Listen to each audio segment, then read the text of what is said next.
Another quick video update. My spirals didn't quite fill in as much as I like them to. But like I said, this is a pretty old rocket, so I'm just trying to spruce it up a little bit. We're in a nice gloss black, but you can still see a couple of spirals, but the paint's not too bad. It's coming out nice. So we're gonna do this, and then we're gonna try to fill the spirals on the new tube for the upper end of this rocket. But you know, not too bad. Krylon Fusion all-in-one, great paint, one coat. It comes out pretty good. So, all right, this is going to be our last part of the Total Annihilation repair.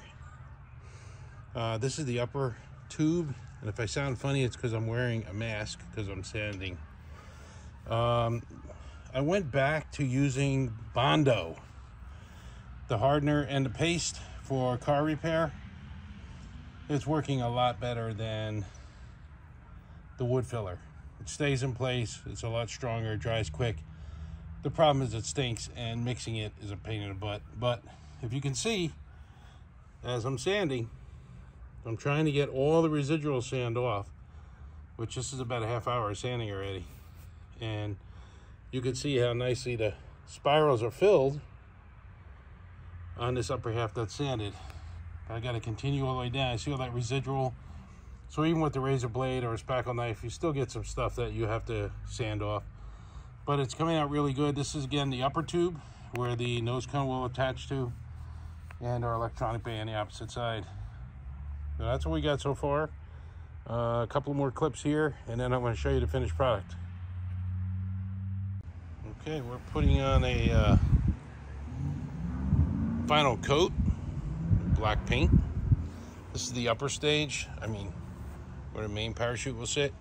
And if you could see, did a pretty good job of getting rid of the spirals, and just using good old Krylon paint.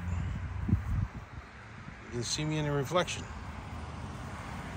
Nice, smooth, came out pretty nice. So this is the upper stage where the main parachute will be. We drilled holes. We'll be mounting my bay permanently into the top, using the screws to hold the bay in for the top half of the electronic bay to blow out the main parachutes.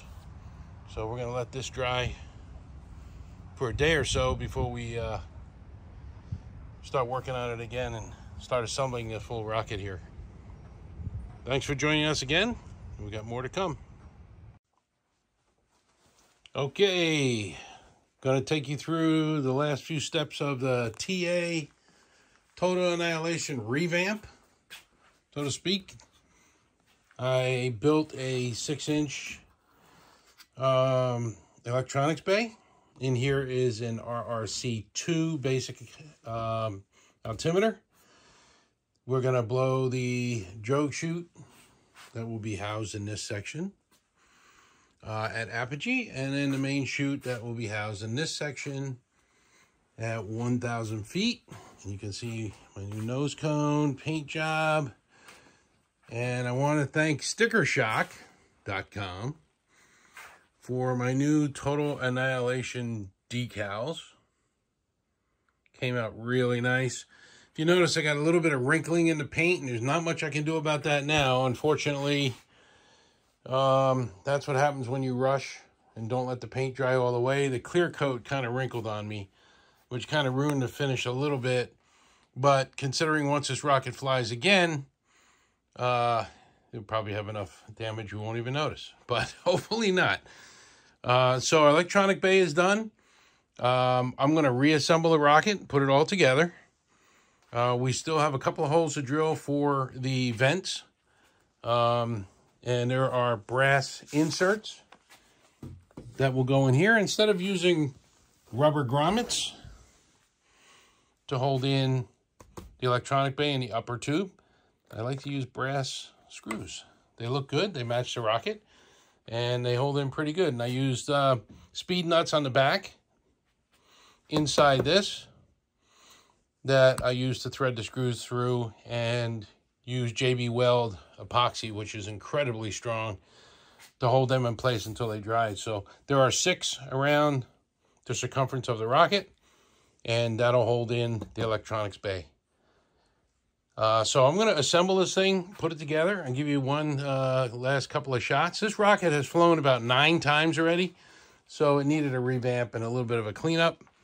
And I'm going to show you the final pictures when we're all done.